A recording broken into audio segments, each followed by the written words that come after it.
प्रसंग चल रहा है। महाराज परीक्षित जी को परमहंस शिरोमणि श्री सुखदेव जी नाभाग और अम्बरीश जी के पावन चरित्र का श्रवण करा रहे हैं। अपने लोग भी श्रवण करें। बहुत महामहिम पावन चरित्र है, जिसके श्रवण मात्र से प्रेम लक्षणा भक्ति सुदृढ़ होती है। परीक्षित मनुपुत्र नभग का पुत्र था नाभाग। ये दीर्घ काल ब्रह्मचर्य का पालन करके जब घर लौटे, तब तक भाइयों ने सब हिस्सा ले लिया था राज्य का। भाइयों ने नाभाग जी से कहा कि तुम्हारे हिस्से में तो संपत्ति कोई बची नहीं, पिताजी ने हम सबको बांट दिया क्योंकि तुम ब्रह्मचर्य धारण कर जंगलवास करते थे, तो अब संपत्ति रूप में केवल पिता है तुम्हारे पास। उन्होंने अपने भाइयों से पूछा कि पिता की सेवा के लिए कुछ हिस्सा? उन्होंने कहा वो तो हम सब लोगों ने आपस में बांट लिया है। नाभाग जी अपने पिता के पास जाकर कहा, पिताजी मेरे बड़े भाइयों ने हिस्से में मेरे को आपको दिया है। पिता ने कहा, बेटा उनकी बात मत मानो। देखो, अगर उन्होंने मेरे को केवल हिस्से में दिया है और तुम्हारी श्रद्धा है कि पिता ही हमारी संपत्ति हैं, तो आज मैं तुम्हें ऐसा संपत्तिवान बनाऊंगा कि पुत्रों के पास भी संपत्ति नहीं। ये आंगिरस गोत्र के ब्राह्मण बहुत बड़ा यज्ञ कर रहे हैं और तुम मेरे विद्वान पुत्र हो। ये जे भी छठा दिन आता है तो ये पूर्व प्रारब्ध के अनुसार भूल कर बैठते हैं और यज्ञ अपूर्ण रह जाती है। जाओ तुम छठे दिन बिल्कुल सावधान रहकर वेद मंत्र का उच्चारण कर देना, उनकी यज्ञ पूर्ण होगी। वो महात्मा लोग ऐसा ऐश्वर्य है कि जो स्वर्ग में भी नहीं, वो ऐश्वर्य तुम्हें प्रदान कर देंगे। महात्माओं के पास जाकर उन्हें वैश्विक देव संबंधी 2 सूत्र जब भूल जाएं वो, तो तत्काल तुम बता देना। अपने पिता की आज्ञा अनुसार वो गए। आंगिरस गोत्री ब्राह्मण जो ही छठे दिन तो भूल जाते थे, तो ये अपने तपोबल से उस मंत्र 2 सूत्र जो भूल जाते थे, जे ही पूर्ण किया, ते ही स्वर्ग से विमान आया आंगिरस गोत्री ब्राह्मणों के लिए। उन्होंने कहा कि ये यज्ञ का बचा हुआ शेष जितना धन है ये सब तुम लो, हम तो स्वर्ग जा रहे हैं। नाभाग जी बड़े पिता की आज्ञा का पालन करने वाले महात्मा थे, वो हर्षित नहीं हुए। पर जे भी वो धन एकत्रित करने लगे तो उत्तर की दिशा से एक काले रंग के तेजस्वी पुरुष आए और कहा, इस धन पर मेरा अधिकार है। नाभाग ने कहा, नहीं, ऋषियों ने मुझे दिया है क्योंकि मैंने वैश्यदेव संबंधी 2 सूत्र बताए हैं। तो उन्होंने कहा, नहीं, हमारे और आपका विवाद शांत होगा तुम्हारे पिता के ही हाथ से। जाओ अपने पिता से प्रश्न करो जाके, ये पूरी संपत्ति पर मेरा अधिकार है। तब नाभाग ने जाकर पिता से कहा कि पिताजी, एक कोई तेजस्वी महापुरुष आए और उन्होंने कहा यज्ञ का बचा हुआ शेष भाग मेरे अधिकार में है और आपसे पूछा कि न्याय कीजिए। तो आपने ही तो मुझे आज्ञा की थी, मैंने 2 सूत्र बताए, उससे सारी संपत्ति पर मेरा अधिकार। पर वो तेजस्वी पुरुष कह रहे हैं मेरा अधिकार। तो पिता ने कहा, हां बेटा, एक बार दक्ष प्रजापति के यज्ञ में ऋषि लोगों ने निश्चय किया था कि यज्ञ भूमि में जो कुछ बच रहेगा वो सब भगवान शंकर का हिस्सा है, इसलिए वो धन तो महादेव जी का ही है। भूल हो गई, जाओ उनके चरणों में प्रणाम करो और कहो कि तुम्हारा ही हिस्सा है। नाभाग ने जाकर के रुद्र भगवान को प्रणाम किया और कहा, प्रभु यज्ञ भूमि की सभी वस्तुएं आपकी हैं, ऐसे मेरे पिता ने आज्ञा करी। मेरा अपराध क्षमा कीजिए। मैं आपसे सर झुकाकर प्रणाम करके अपने अपराध की क्षमा याचना मांगता हूं। भगवान रुद्र ने कहा, तुम्हारे पिता ने धर्म के अनुकूल निर्णय दिया और तुमने बिल्कुल सत्य आकर मुझसे कहा। तुम वेदों का अर्थ तो पहले से जानते हो, जाओ तुम्हें सनातन ब्रह्म तत्व का बोध हो जाए। ये भारी संपत्ति, जाओ तुम्हें सनातन ब्रह्म तत्व का बोध हो जाए और यज्ञ से बचा हुआ मेरा ये जो अंश है ये भी मैं तुम्हें देता हूं, इसे स्वीकार करो। इतना कहकर देवादिदेव भगवान शंकर अंतर ध्यान हो गए। भाइयों ने चतुरता की थी, कोई भी संपत्ति नहीं दी थी। तुम्हारे हिस्से में पिता है, उन्होंने धर्म पूर्वक पिता को स्वीकार किया तो भगवान शंकर का साक्षात्कार, ब्रह्म तत्व का बोध और अखंड संपत्ति प्राप्त हो गई। जो अपने माता पिता की सेवा का तिरस्कार पूर्वक, अनादर पूर्वक त्याग कर देते हैं, वो दुर्गति को प्राप्त होते हैं, चाहे जितना संपत्ति ले लो। और जो केवल माता पिता की सेवा की तरफ बुद्धि रखते हैं तो उनका लोक परलोक सब बन जाता है। आज जो समाज में वयोवृद्ध माता पिता का तिरस्कार करते हैं, उन्हें होश में रहना चाहिए। ये शरीर चंद दिनों के लिए है, इससे परमार्थ कर लो, अध्यात्म कमा लो। अगर बूढ़े माता पिता को आपने अपशब्द कहे, मारवा पीटा, तिरस्कार किया तो नरक में भी ठौर नहीं मिलती ऐसे पापियों को। इसलिए बहुत सावधान रहना चाहिए। माता पिता प्रसन्न हो जाए तो भगवान का साक्षात्कार हो जाए। आज महाराष्ट्र में भगवान जो खड़े आपको दर्शन देते हैं विट्ठल भगवान के रूप में, अपने माता पिता का अनन्य भक्त श्री पुंडरीक जी महाराज, उन्हीं के कृपा प्रसाद से भगवान आज सबको दर्शन देते हैं। माता पिता भगवान का स्वरूप हैं।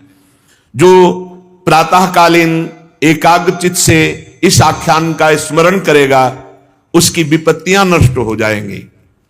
नाभाग के पुत्र वे महान भक्त अम्बरीश जी महाराज, अद्वितीय भक्त, ये भगवान के बड़े प्रेमी एवं उदार धर्मात्मा महान पुरुष थे।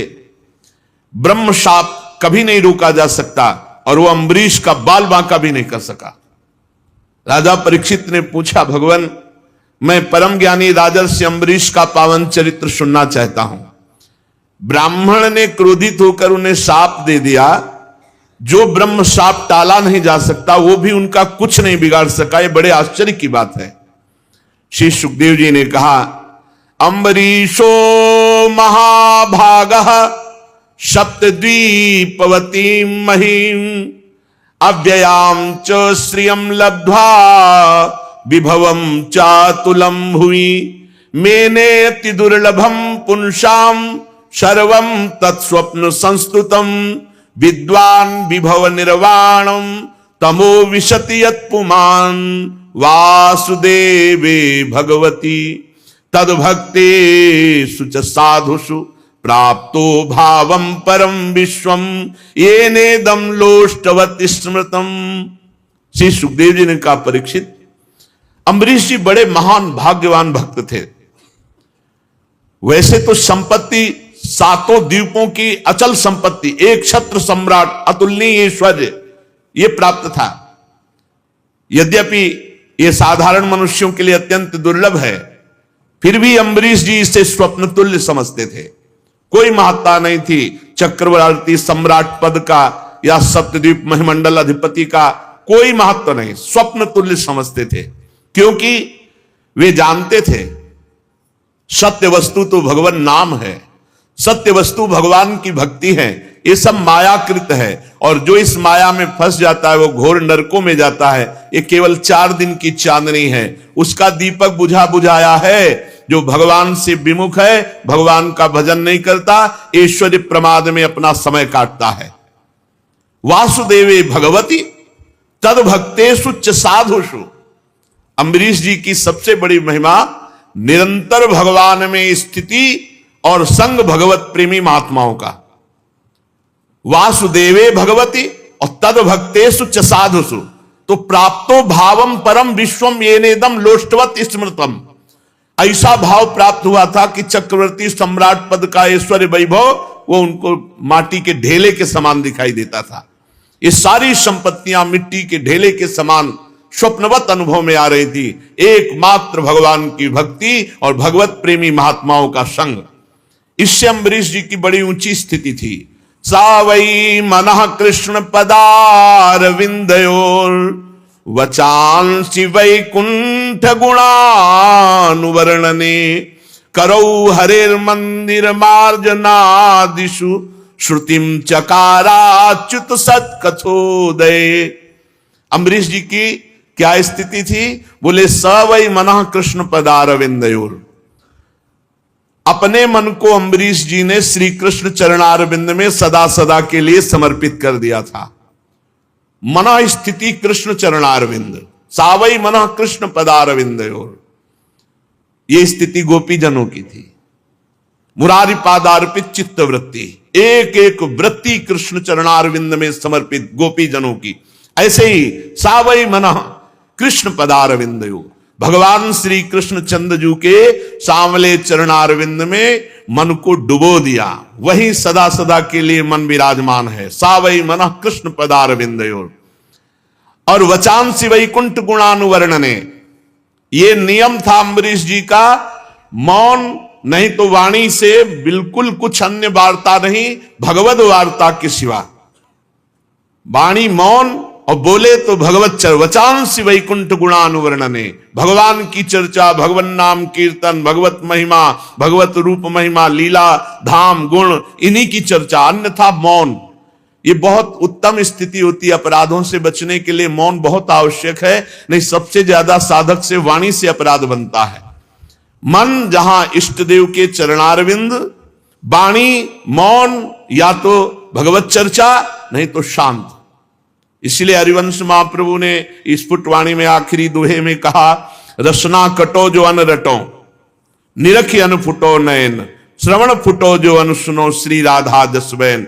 जबान हमारी कट जाए अगर श्री जी की चर्चा के सिवा हम और जगह बोले, नेत्र हमारे फुट जाएं यदि हम प्रिया प्रीतम के सिवा और कुछ देखना चाहें, कान हमारे फुट जाएं यदि हम प्रिया प्रीतम की वार्ता के सिवा और कुछ सुनना चाहें। बोलना, देखना, सुनना, ये साधना में बहुत अधिकार रखते हैं। यदि ये अन्य बोलना, अन्य देखना, अन्य सुनना, तो फिर भक्ति का रंग नहीं आएगा। वचांसि वैकुंठ गुणानुवर्णने, वाणी से भगवत चर्चा, और करौ हरेर मंदिर मार्जनादिश, ये बहुत बड़ी बात है। यहां अपने ठाकुर के मंदिर में पोछा लगाने में शर्म लगती है। ठाकुर जी को प्रसन्न करने के लिए काम वाले की जरूरत नहीं, आपके हाथ है।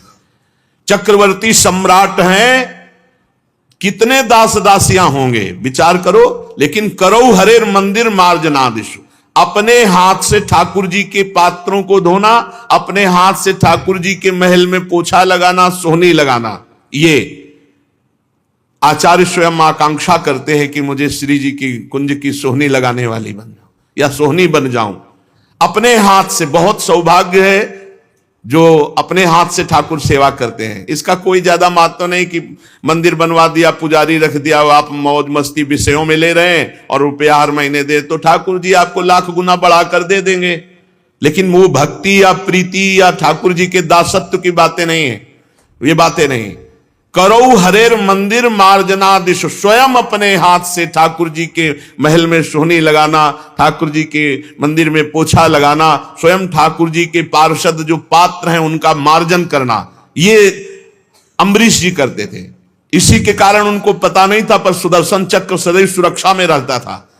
चक्रवर्ती सम्राट होकर अपने हाथों से दास्ता प्रभु की करते थे। श्रुतिम चकाराच्युत सत्कथोदय, अपने कानों को भगवान श्री कृष्ण की मंगलमयी कथा के श्रवण में लगा रखे। सुनेंगे तो भगवत चर्चा सुनेंगे, नहीं तो एकांतवास, किसी से कोई वार्ता नहीं। अन्य वार्ता प्रपंच का त्याग, तभी सुदृढ़ भक्ति होती है। मुकुंद लिंगालय दर्शने दृशौ तदभृत्य गात्र स्पर्शेंग संगमम, घ्राणम च तत्पाद सरोज सौरभे, श्रीमत्तुलस्या रसनाम तदर्पिते। आंखों से सिर्फ भगवान के श्री विग्रह के दर्शन या संत दर्शन, नेत्र संभाल के रखे, सहसा किसी को न देखे। अम्बरीश जी ऐसे मुकुंद लिंगालय दर्शने दृशौ, नेत्रों से भगवान के मंदिर में विराजमान श्री विग्रह खूब छक के दर्शन करो, या भगवत प्रेमी महात्मा, ये भगवान का मंदिर है साक्षात, उनके दर्शन करो, और नहीं नेत्रों को बचा के रखो। असंग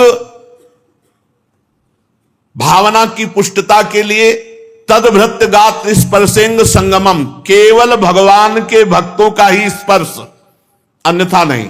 तिनको प्रश्न कीजिए तजिधु तुमको पास, जिनको प्रिया प्रीतम से मतलब नहीं, भगवत आराधना से मतलब नहीं, ऐसे का स्पर्श ना हो जाए, उसमें परवान होते जो भगवत विमुक्ता प्रकट करते। इसीलिए अम्बरीश जी तदभृत्य गात्र स्पर्शेंग संगमम, भगवत प्रेमी महात्माओं का स्पर्श, अन्यथा असंग, किसी का स्पर्श नहीं।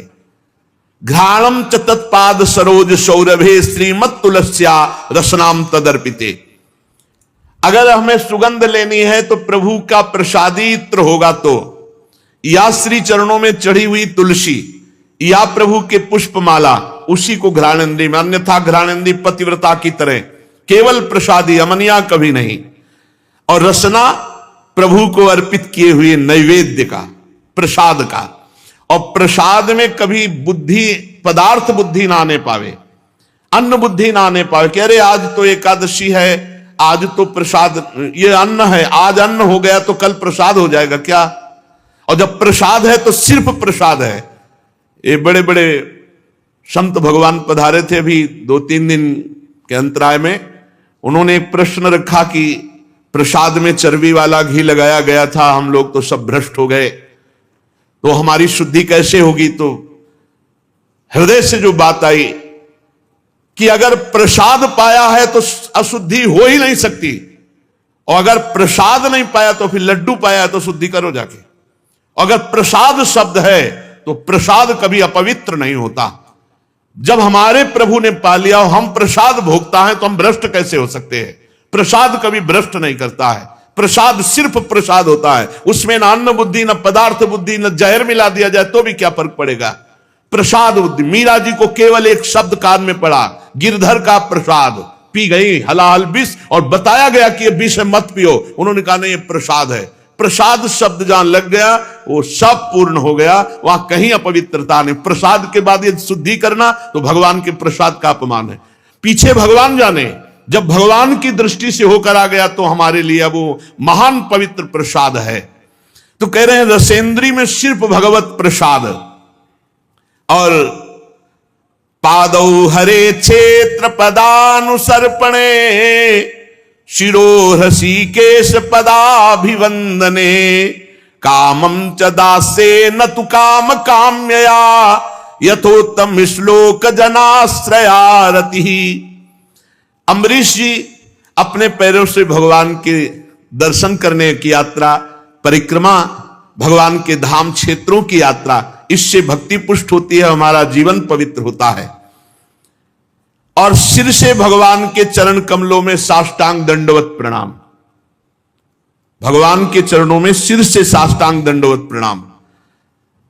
राजा अम्बरीश जी ने माला, चंदन आदि भोग सामग्री ये सब त्याग दिया था भगवान की सेवा में समर्पित। स्वयं भोक्ता नहीं, भोक्ता भगवान, स्वयं प्रसादी।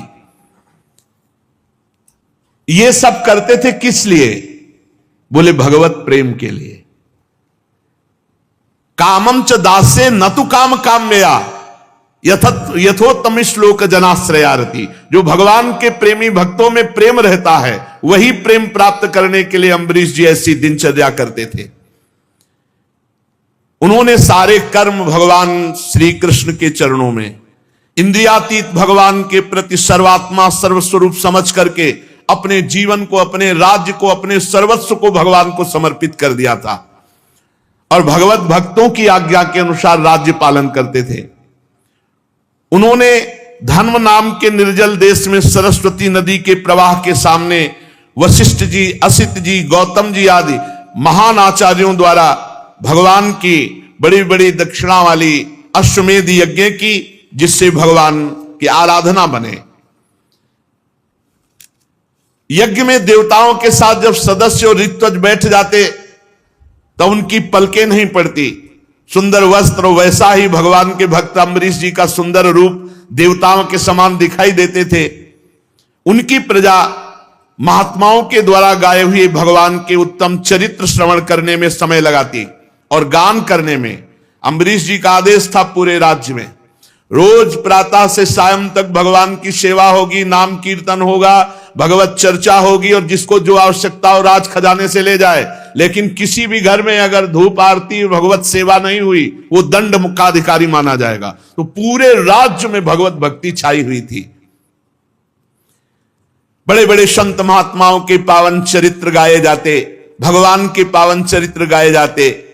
और जब अम्बरीश जी निकलते तो सब उनका स्वागत भगवत नाम कीर्तन से, भगवत चर्चा से करते। तो देवताओं को भी अब स्वर्ग अच्छा नहीं लगता था, इतना अम्बरीश जी का राज्य महाभागवत स्वरूप हो गया था। वे अम्बरीश जी सदैव देखा करते उनके हृदय में हरि निरंतर विराजमान है भगवत चिंतन के प्रभाव से।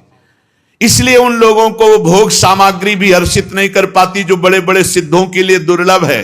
अम्बरीश जी के राज्य में किसी को कोई कामना नहीं थी, सब भगवदानंद में डूबे हुए थे। आत्मानंद के सामने अत्यंत तुच्छ है ये विषय। राजा अम्बरीश तपस्या और भक्ति योग के प्रभाव से भगवान को अधीन कर लिए थे। उनकी समस्त आसक्तियां भगवान में समर्पित थी। कितनी बड़ी बात है। घर, स्त्री, पुत्र, भाई, बंधु, बड़े बड़े हाथी, रथ, घोड़े, पैदल, चतुरंगिणी सेना, अक्षय रत्न, आभूषण, आयुध, समस्त वस्तुओं की जो कभी समाप्त ना होने वाली थी, सब के सब अम्बरीश जी के हृदय में कोई प्रभाव नहीं डाल पाए, कोई प्रभाव नहीं डाल पाए। एकमात्र श्री भगवान उनकी अनन्य प्रेममयी भक्ति से प्रसन्न होकर भगवान के नित्य पार्षद सुदर्शन चक्र सदैव गुप्त रूप से रहा करते थे अम्बरीश जी के पास, जो विरोधियों को भयभीत करने वाले और भगवत भक्तों की रक्षा करने वाले हैं। अम्बरीश जी को भी पता नहीं था कि सुदर्शन चक्र रक्षा में है। राजा अम्बरीश की पत्नी भी उन्हीं के समान धर्मशील, संसार से विरक्त एवं भक्ति परायण थी। एक बार उन्होंने अपनी पत्नी के साथ भगवान श्री कृष्ण की आराधना करने के लिए 1 वर्ष तक द्वादशी प्रधान एकादशी व्रत करने का नियम ग्रहण किया। व्रत की समाप्ति होने पर कार्तिक महीने में उन्होंने 3 रात का उपवास किया और एक दिन यमुना जी में स्नान करके मधुवन में भगवान श्री कृष्ण की पूजा की। उन्होंने महाभिषेक की विधि से सब प्रकार की सामग्री और संपत्ति द्वारा भगवान का अभिषेक किया। हृदय से तन्मय होकर वस्त्र, आभूषण, चंदन, माला, अर्घ आदि के द्वारा भगवान श्री कृष्ण की पूजा की। यद्यपि महाभाग्यवान ब्राह्मणों को इस पूजा की कोई आवश्यकता नहीं थी, स्वयं ही उनकी सारी कामनाएं अम्बरीश जी पूर्ण किए हुए थे, तथापि राजा अम्बरीश ने बड़े भक्ति भाव से उनका पूजन किया और ब्राह्मणों को स्वादिष्ट अत्यंत गुणकारी भोजन कराया और 60 करोड़ गौवें दान की। 60 करोड़ गौवें, और हर गौ के सींग पे स्वर्ण, खुर पे चांदी मढ़े हुए सुंदर सुंदर वस्त्र उन्हें उड़ा दिए गए थे। गौवें बड़ी सुशील, छोटी अवस्था की, देखने में सुंदर, बछड़े वाली, खूब दूध देने वाली, ऐसी 60 करोड़ गौवें ब्राह्मणों को दान की और साथ में दुहने की सामग्री और दुहने वाले सेवक दिए। जब ब्राह्मण कृतकृत्य हो गए तब राजा ने उनसे आज्ञा लेकर व्रत का पारण करने की तैयारी की। जे भी वो पारण करने के लिए आए, उसी समय शाप और वरदान देने में समर्थ दुर्वासा जी वहां आए अतिथि के रूप में। राजा अम्बरीश ने देखा कि दुर्वासा जी पधारे तो खड़े हो गए, आसन दिया, बैठाया और अतिथि रूप में उनकी पूजा की, चरणों में प्रणाम किया और कहा, महाराज अभी अभी पारण का समय है, चलो भोजन प्रसाद पालो। दुर्वासा जी ने अम्बरीश की प्रार्थना स्वीकार कर ली और कहा, अभी मैं यमुना जी जा रहा हूं, अपना नित्य कर्म करके आऊंगा, फिर प्रसाद पाऊंगा। दुर्वासा जी ने ऐसा कहकर यमुना के जल में स्नान करने के लिए प्रवेश हुए। अब वो ध्यानस्थ भगवान का ध्यान नहीं कर रहे, अम्बरीश जी का ध्यान कर रहे कि कब ये त्रुटि करे हम इनको दंड दें। इधर द्वादशी केवल घड़ी भर शेष रह गई थी। धर्मज्ञ अम्बरीश जी ने धर्म संकट में पड़कर ब्रह्म ऋषियों से परामर्श किया। उन्होंने कहा, ब्राह्मण देवताओं, ब्राह्मण को बिना भोजन कराए स्वयं खा लेना, निमंत्रण दे देने पर उसको पवाओ नहीं हो, पालो तो महान पाप लगता है, और द्वादशी रहते पारण न करना यह भी दोष है। इसलिए इस समय जैसा करने में मेरी भलाई हो, मुझे पाप न लगे, ऐसा काम करना चाहिए। आप लोग हमें आदेश कीजिए। तब ब्रह्म ऋषियों ने विचार करके कहा कि श्रुतियों में ऐसा कहा गया है कि भगवान का चरणामृत पी लेना, ये पारायण भी हो जाएगा और अतिथि का अपमान भी नहीं होगा, इसलिए आप भगवान के चरणामृत से पारायण कर लीजिए। ऐसा निश्चय करके मन ही मन भगवान का चिंतन करते हुए राजर्षि अम्बरीश जी ने भगवान का चरणोदक पान किया। और दुर्वासा जी उधर ध्यान में देख ही रहे थे कि कोई हरकत ऐसी करें जो हम इनको दंड दें। बात यह थी कि भगवान की सभा में एक सत्र में यह हुआ कि इस समय त्रिभुवन में सबसे महान भक्त कौन है, तो अम्बरीश जी की चर्चा हुई। वहां दुर्वासा जी भी बैठे थे। अब ये महाराज वलकल की लंगोटी लगाते हैं, दूब का रस पीते हैं, उनकी तो बात आई नहीं। तो उनका चक्रवर्ती सम्राट राजा अम्बरीश ऐसा कैसा महान भक्त हो सकता है जो हम ऋषियों से भी आगे बढ़ गया। तो वही देखने के लिए, परीक्षा के लिए आए थे। जे ही देखा कि वो चरणामृत पान के सोई आ गए। वो तो अंतर ध्यान शक्ति संपन्न महात्मा है। आगे बढ़कर के राजा अम्बरीश जी ने हाथ जोड़ा, अभिनंदन किया। बस नाराज हो गए महाराज दुर्वासा जी और कहने लगे पलायन कर लिया। तो कहा महाराज, क्रोध से थर थर कांपने लगे, भौं चढ़ गई, मुंह विकट हो गया और हाथ जोड़े अम्बरीश जी खड़े। कोई भय नहीं, क्योंकि भगवान के आश्रित है। हाथ जोड़कर खड़े अम्बरीश जी से डांट कर कहा, देखो तो सही ये कितना क्रूर है। ये धन के मद में मतवाला राजा देखो कितना बड़ा अपराध कर दिया। मुझ ऋषि को निमंत्रण दिया और बिना पवाए पारण कर लिया। भगवान की भक्ति तो छू नहीं गई, कहा जा रहा था ये महान भगत है। दुर्वासा जी तो दुर्वासा, आज इसने धर्म का उल्लंघन करके बड़ा अन्याय किया। देखो तो मैं इसका अतिथि होकर आया और इसने अतिथि सत्कार करने के लिए मुझे निमंत्रण भी दिया और मुझे बिना खिलाए इसने खा लिया। अच्छा, तो आज तक इसे अभी कभी किसी ऋषि से पाला नहीं पड़ा होगा। आज मैं इसे दिखाता हूं कि ब्रह्म ऋषि का अपमान करने का फल क्या होता है। और कहते कहते वो क्रोध में भर गए और अपनी एक जटा उखाड़ी और भूमि पर पटक दी। भयंकर कृत्या उत्पन्न हुई, मानो पूरे देश का नाश कर देगी। वो प्रलय काल की आग के समान दहक रही थी। अपने सामने अम्बरीश जी ने देखा कि भयंकर कृत्या वो राजा पर टूट पड़ी, अम्बरीश जी पर। उसके चलने के पैरों की धमक से पृथ्वी कांप रही थी। अम्बरीश जी मुस्कुराहट के सिवा और कुछ नहीं, केवल मुस्कुरा रहे हैं सर झुकाए हुए कि अब जोई जोई प्यारो करे सोई मोई भावे। हमारी तरफ से कोई त्रुटि नहीं, अगर प्रभु ऐसा दंड विधान किए होंगे तो निश्चित हो जाएगा।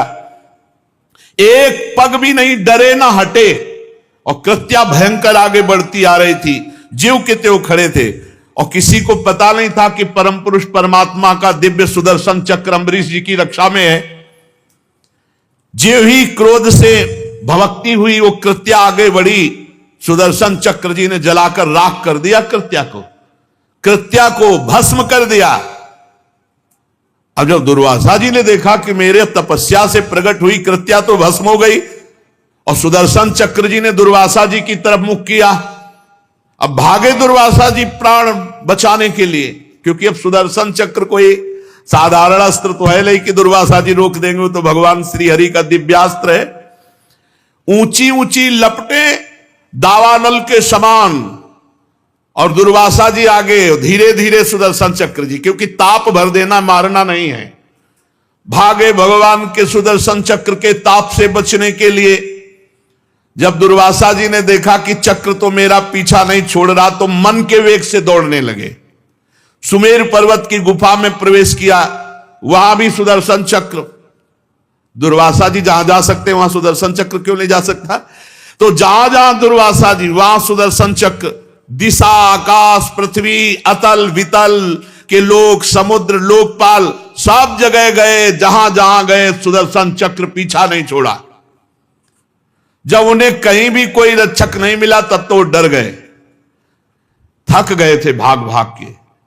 अब अपना त्राण पाने के लिए वो ब्रह्मा जी के पास ब्रह्मलोक में गए और कहा प्रभु मेरी रक्षा करो भगवान के सुदर्शन चक्र से। ब्रह्मा जी ने कहा मेरी सामर्थ्य नहीं। जब मेरी 2 परार्ध की आयु समाप्त होगी तो काल स्वरूप भगवान इस पूरी सृष्टि लीला को समेट लेंगे और इस जगत को जलाना चाहेंगे। उस समय भ्रूभंग मात्र में हमारा ब्रह्मलोक भी भस्म हो जाएगा। हमारी सामर्थ्य नहीं, ये सुदर्शन चक्र रुक जाए, मेरी सामर्थ्य नहीं। हम तो शरणागत हैं भगवान के।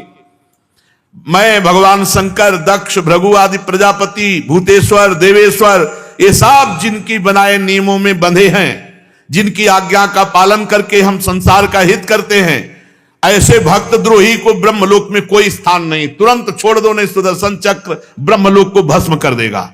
भक्त द्रोही के लिए ब्रह्मलोक में कोई स्थान नहीं, तुरंत छोड़ दो। जब ब्रह्मा जी ने ऐसा 2 टूक का उत्तर दे दिया, दुर्वासा जी भागे कि जिन्होंने मुझे प्रकट किया है वो भगवान शंकर हमारी रक्षा कर सकते हैं। कैलाश निवासी भगवान शंकर की शरण में गए। देवादिदेव महादेव जी ने कहा दुर्वासा जिन अनंत परमेश्वर में ब्रह्मा जैसे जीव और उनके उपाधिभूत कोश इस ब्रह्मांड के समान ही अनेकों ब्रह्मांड समय पर पैदा होते हैं और समय आने पर फिर उनका पता भी नहीं चलता, जिनमें हमारे जैसे हजारों चक्कर काटते रहते हैं, उन प्रभु के संबंध में हम कुछ भी करने की सामर्थ्य नहीं रखते। मैं, सनत कुमार, नारद, भगवान ब्रह्मा, कपिल देव, अपांतरतम, देवल, धर्म, आसुरी, मरीच आदि ये दूसरे सिद्धेश्वर, हम सब भगवान की माया को नहीं जान सकते, उनकी माया के घेरे के अंतर में है। और ये सुदर्शन चक्र विश्वेश्वर भगवान का अस्त्र है, हम लोगों की सामर्थ्य नहीं कि इसे रोक सके। तुम इसी समय कैलाश से बाहर हो जाओ। जहां जाते हैं भक्त द्रोही को कहीं भी ठौर नहीं। भगवान महादेव जी ने तुरंत कहा तुम कैलाश छोड़ दो। अब वहां से निराश होकर दुर्वासा जी भागे, एक ही स्थान बचा भगवान वैकुंठनाथ का। वैकुंठ पहुंचे, वहां लक्ष्मीपति भगवान श्रीहरि विराजमान थे। दुर्वासा जी सुदर्शन जी के आग से जल रहे थे, वे कांपते हुए भगवान की शरण में गिर पड़े और उन्होंने कहा, हे अच्युत, हे अनंत, आपका एक व्रत है, कोई कैसा भी हो आपकी शरण में आ जाए आप रक्षा करते हैं, इसलिए मैं आपकी शरण में हूं, आप अपने सुदर्शन चक्र से बचा लो। हे जीवन दाता, मैं अपराधी हूं, मेरी रक्षा कीजिए। आपका परम प्रभाव ना जानने के कारण मैंने आपके भक्त का अपराध किया, प्रभु आप मुझे बचा लीजिए। हमने तो सुना है आपका नाम उच्चारण कर ले तो जीव नरक से मुक्त हो जाता है, फिर हम आपकी शरण में, आप सुदर्शन चक्र से मुझे बचा लीजिए। भगवान ने सीधा उत्तर दिया, अहम भक्त पराधीनो स्वतंत्र इव द्विज साधुभिर्ग्रस्त हृदयो भक्तैर्भक्त जन प्रिय ना हम आत्मानमासा से मद्भक्तै साधुभिर्विना श्रियं चात्यंत किं ब्रह्मन् एषां गतिरहं परा। भगवान ने कहा, दुर्वासा जी मैं स्वतंत्र नहीं हूं, मैं सर्वथा भक्त के अधीन हूं। यह सुदर्शन चक्र मेरे कहने से नहीं रुकेगा।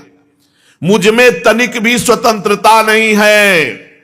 मेरे सीधे साधे सरल भक्तों ने मेरे हृदय को अपने हाथ में कर रखा है।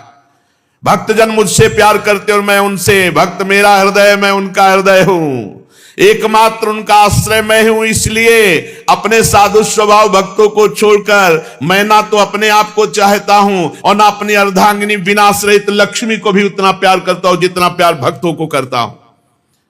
ये दारागार पुत्राप्तान प्राणान वित्तमिमं परम हित्वा माम शरणम याता कथम तास्त्यक्तुमुत्सहे।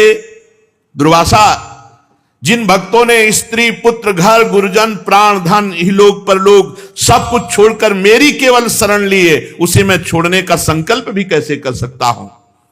मैं निर्बद्ध हृदयाः साधवः समदर्शनाः वशी कुर्वन्ति मां भक्त्या सती स्त्रिया सतपतिम यथा। जैसे सती स्त्री अपने पातिव्रत से सदाचारी पति को वश में कर लेती है, वैसे ही मेरे साथ अपने हृदय को प्रेम बंधन से बांध रखने वाले समदर्शी साधु भक्ति के द्वारा मुझे अपने वश में कर लेते हैं।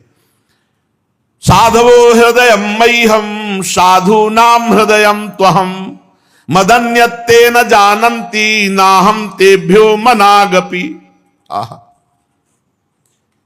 ये अनन्य प्रेमी जो साधु जन है, ये मेरे हृदय है और उन भक्तों का हृदय मैं हूं।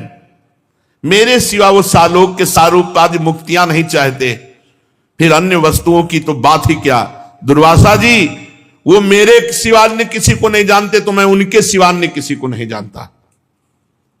सुनिए, आप मेरी शरण में आए हो, दुहाई दी कि आपकी शरण में आने पर रक्षा होती तो मैं उपायं कथयिष्यामि तव विप्र शृणुष्व तत्। मैं तुम्हें उपाय बताता हूं, जाओ अम्बरीश जी के पैर पकड़ लो, बच जाओगे। अगर अम्बरीश जी के चरण नहीं पकड़ोगे तो विश्व ब्रह्मांड में कहीं भाग के जाओ, ये सुदर्शन चक्र तुम्हें चैन नहीं लेने देगा, तुम्हारा अमंगल हो जाएगा। अगर अमंगल से बचना है तो अम्बरीश जी के चरण पकड़ो। देखो, भगवान सर्व सामर्थ्यशाली हैं, लेकिन भक्त द्रोह को कहीं भी ना ब्रह्मा जी ने शरण दी, न महादेव जी ने और न स्वयं हरि ने।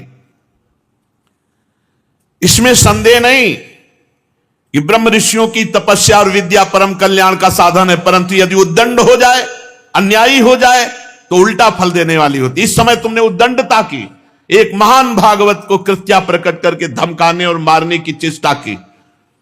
जाओ, नाभाग नंदन परम भाग्यशाली राजा अम्बरीश जी के चरणों में पड़ जाओ और वो क्षमा कर दें, तभी आपको शांति मिलेगी, दूसरा कोई उपाय नहीं।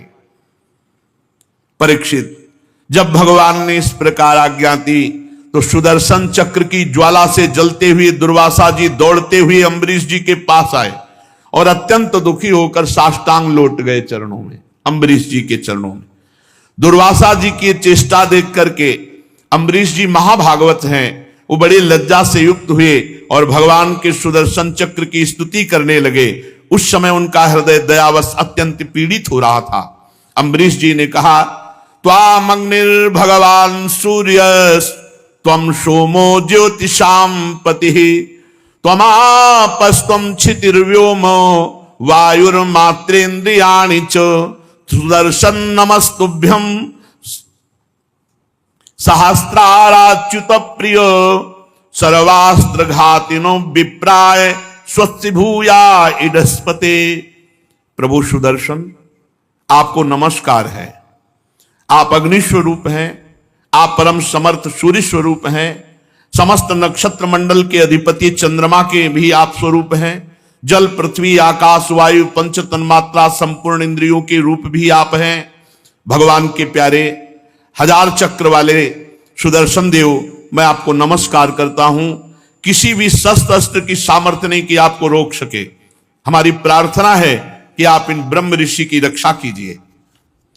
आप ही धर्म मधुर एवं सत्यवाणी हैं, आप ही समस्त यज्ञों के अधिपति स्वयं यज्ञ हैं, आप समस्त लोकों के रक्षक सर्वलोक स्वरूप हैं, आप परम पुरुष परमात्मा के श्रेष्ठ तेज हैं। हे सुदर्शन चक्र, आप समस्त धर्मों की मर्यादा के रक्षक हैं। अधर्म का आचरण करने वाले असुरों को भस्म करने के लिए आप साक्षात अग्नि हैं।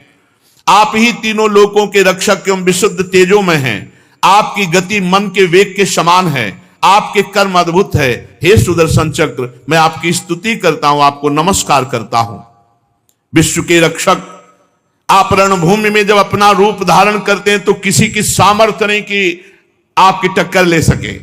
गदाधारी भगवान ने दुष्टों के विनाश के लिए आपको नियुक्त किया है, इसलिए आप कृपा करें, हमारे कुल के भाग्योदय के लिए दुर्वासा जी का कल्याण कीजिए। आपका बड़ा अनुग्रह होगा। आज तक मैंने जो भी दान किया है, यह बोलना बहुत बड़ी बात है, अम्बरीश जैसे महाभागवत ही बोल सकते हैं। आज तक मैंने जो भी दान किया है, जो भी यज्ञ किया है, जो भी धर्म का पालन किया है, यदि हमारे वंश के लोग सदैव ब्राह्मणों की आराधना करते रहे हैं, आज तक जो भजन किया है, उसका प्रकाश हो, वो सब दुर्वासा को मिले और दुर्वासा जी की जलन शांत हो जाए। बहुत बड़ी बात कह दी, बहुत बड़ी बात कह दी। जीवन भर का भजन, जीवन भर का धर्म पालन, जीवन भर की तपस्या साधना सब दुर्वासा जी को दे दी। दुर्वासा जी की जलन मिट जाए।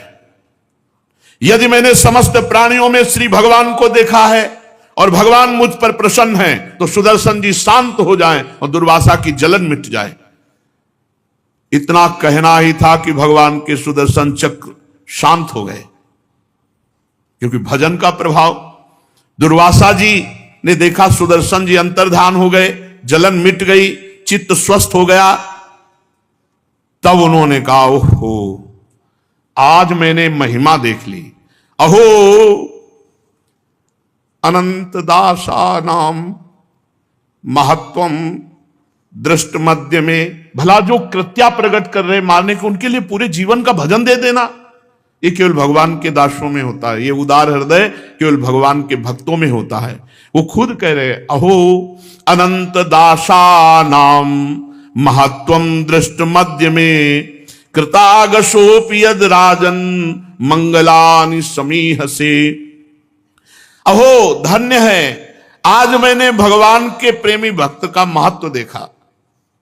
मैंने अपराध किया, मैंने मारना चाहा, फिर भी वो मेरे लिए सब मंगल कामना कर दिए कि आज तक जो यज्ञ किया, दान किया, धर्म पालन किया, भगवान की आराधना की, भजन की, वो सब दुर्वासा जी को देता हूं, जिससे उनका हृदय शीतल हो जाए, सुदर्शन चक्र शांत हो जाए। अहो अनंत दासानाम महत्वम दृष्ट मध्य में। आज महिमा देखी भगवान की भक्त की, जिन्होंने भक्तवत्सल भगवान श्री हरि के चरण कमलों को दृढ़ प्रेम भाव से पकड़ लिया है। ऐसा कार्य भगवान का भक्त ही कर सकता है, दूसरा नहीं। जिन्होंने भगवान के चरण कमलों को प्रेम भाव से पकड़ लिया, इतनी उदारता तो केवल भगवान के भक्तों में होती है। जिनका हृदय उदार है वे महात्मा भला किस वस्तु का परित्याग नहीं कर सकते। जिनके मंगलमय नामों के श्रवण मात्र से जीव निर्मल हो जाता है, उन्हीं तीर्थपाद भगवान के चरण कमलों के जो दास हैं, उनके लिए कौन सा कर्तव्य शेष रह जाता है। महाराज अम्बरीश, आपका हृदय देख करके आज मैं परिपूर्ण हो गया। भगवान ने मेरे ऊपर महान अनुग्रह किया कि भक्त महिमा को मैं जान पाया। आपने मेरे अपराधों को भुलाकर मेरे प्राणों की रक्षा के लिए सारा का सारा भजन पुण्य दे दिया। परीक्षित, जब से दुर्वासा जी भागे थे तब से अब तक राजा अम्बरीश ने एक कवल भी भोजन नहीं किया। वही चरणामृत लिए उनके लौटने की बाट देख रहे थे। अब उन्होंने दुर्वासा जी को चरण पकड़ लिए और प्रसन्नता पूर्वक उनको भोजन पवाया। राजा अम्बरीश बड़े आदर से अतिथि के योग्य सब प्रकार भोजन सामग्री लाए और दुर्वासा जी ने खूब तृप्त होकर भोजन पाया और फिर कहा, राजन अब आप भी भोजन प्रसाद पाइए। अम्बरीश जी, आप भगवान के परम प्रेमी भक्त हैं। मैं ये समझता हूं कि आज जो आपका दर्शन, स्पर्श और बातचीत करने का सौभाग्य मिला वो भगवान मधुसूदन की कृपा से। क्या अनुभव हुआ दुर्वासा जी को? भगवान की कृपा का अनुभव, भक्त दर्शन, भक्त संभाषण, भक्त सानिध्य।